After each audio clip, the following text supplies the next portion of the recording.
Kızım ileş başı bula, ürelem parasına.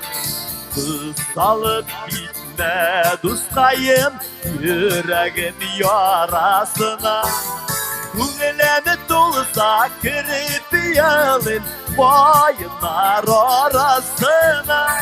Sıngı taptır para balın, gözlerin parasına.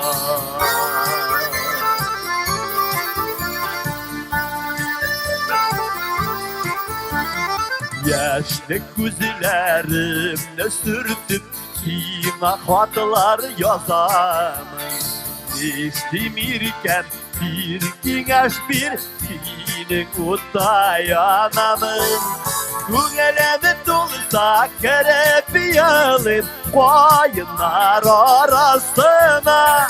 Sıngı tapkır para balın, gözlerin parasına.